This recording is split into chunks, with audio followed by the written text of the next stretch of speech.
मित्रों नमस्कार। सुधीर पांडे पूर्वांचल के यूट्यूब चैनल पर, फेसबुक और इंस्टा पर आपका स्वागत है, अभिवादन है, अभिनंदन है। हम आज बात करेंगे बिहार का। दो बातें हैं।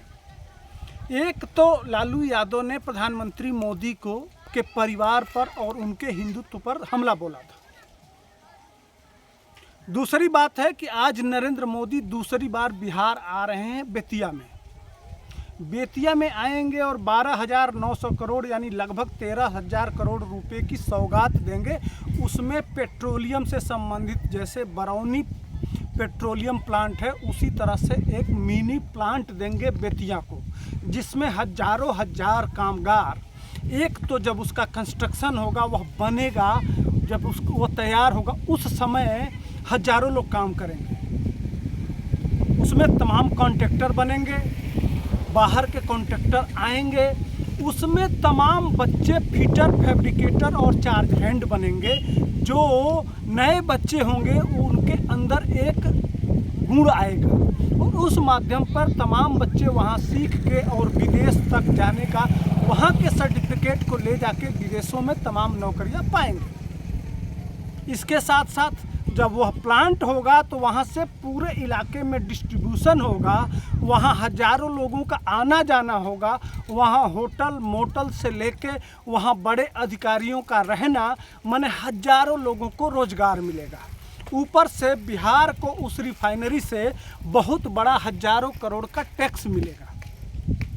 यह एक पक्ष हो गया। एक पक्ष तेजस्वी यादव सिर्फ नौकरी की बात करते हैं।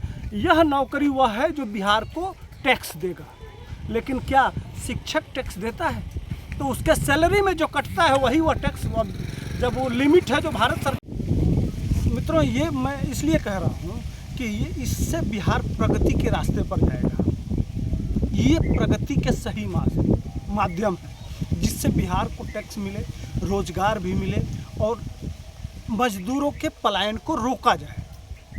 ये सबसे महत्वपूर्ण काम है। जितना बिहार का इंडस्ट्रियलाइजेशन होगा, जितने उद्योग धंधे आएंगे, चाहे वह बरौनी की रिफाइनरी हो या बरौनी में ही वो खाद का कारखाना चालू करना हो या हमारी शुगर फैक्ट्रियां हों, ये उद्योग धंधे जब तक नहीं लगेंगे तब तक बिहार का पलायन रुकना संभव नहीं है।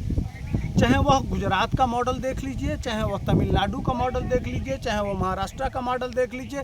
देश के किसी भी कोने में अगर आप जाते हैं तो जो डेवलपमेंट का मॉडल है, जो भी विकसित राज्य हैं, उनका इंडस्ट्रियलाइजेशन ही हुआ, जिससे उनको बहुत सा ज़्यादा टैक्स मिला और वहाँ के कामगार स्किल्ड हुए और उनको घर में ही काम मिला, उनको कहीं जाना नहीं पड़ा।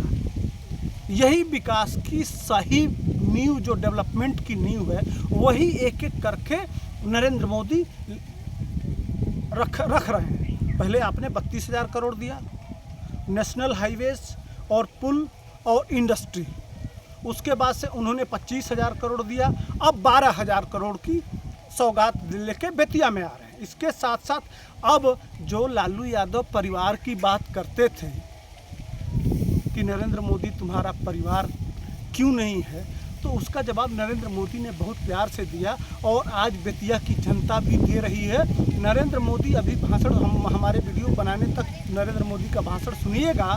वह जनता से पूछेंगे बिहार से कि आप हमारे परिवार के हैं कि नहीं, और जनता मुखरित होकर आवाज़ देगी कि हाँ, हम आपके परिवार के सदस्य हैं।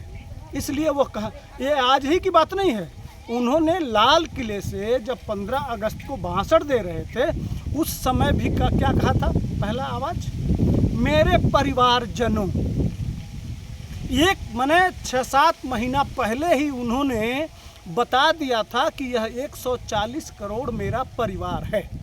अब इसके साथ साथ उनके माता जी के देहावसान पे नरेंद्र मोदी ने अपना मुंडन नहीं कराया था, दाढ़ी नहीं बनाया था, इस पर सवाल किए लालू यादव। तो बताते चलें कि एक बात बताइए लालू यादव जी, आप तो हमारे धार्मिक में जब माता पिता का एक पक्ष आता है पितृपक्ष, और पितृपक्ष में हिंदू धर्म के मान्यता के हिसाब से हर हिंदू अपने माता पिता के नाम से पीपल के पेड़ के पास जल देता है और एक भोज कराता है। और आप और राहुल गांधी जो उस जन विश्वास रैली में पूरी कमेटी आपकी सबसे ज़्यादा जो हुंकार भर रही थी, आप क्या कर रहे थे? उसी दिल्ली में उसी पितृपक्ष में मटन बना रहे थे। जरा किसी हिंदू से पूछ तो लीजिए कि पितृपक्ष में आपके संजोग से राहुल गांधी जी के पिताजी नहीं है और लालू यादव की तो बात ही नहीं। तो कौन से हिंदू हैं? पहले अपने गिरेबान में झांक के देख लेना चाहिए कि हम जो बोल रहे हैं कहीं हम पर तो नहीं चिपकेगा। अगर आप पे चिपक रहा है तो फिर दूसरे को कहने के अधिकारी आप नहीं हैं। आपको मंचों से हमने देखा है कि हिंदू धर्म का गीता फूंक दो, रामायण। आपके चंद्रशेखर ने क्या बोला था? आपके रीतलाल यादव ने क्या बोला था? रामायण कहाँ लिखा गया था? मस्जिद में। आपके रामचरितमानस ने चंद्रशेखर ने रामायण पे सवाल उठाया था। एक आपके विधायक ने माँ सरस्वती को ही बहुत कुछ कह दिया था, याद है? अब वो पता नहीं कहाँ मर गए हैं, आजकल नहीं दिखाई देते भाई। सरकार बदली और वो चले गए, अब मुँह से आवाज़ नहीं निकल रही है। अब वही जिम्मेदारी उठा लिए हैं लालू यादव। तो आज बेतिया का जो मुद्दा था, मैंने कहा कि लाइए इसको उठाते हैं और आपको बताते हैं। तब तक के लिए हमको दीजिए इजाज़त। फिर नरेंद्र मोदी ने आज क्या क्या कहा उस पर एक अलग वीडियो आएगा शाम को। तब तक के लिए हमको दीजिए इजाज़त। जय हिंद, वंदे मातरम।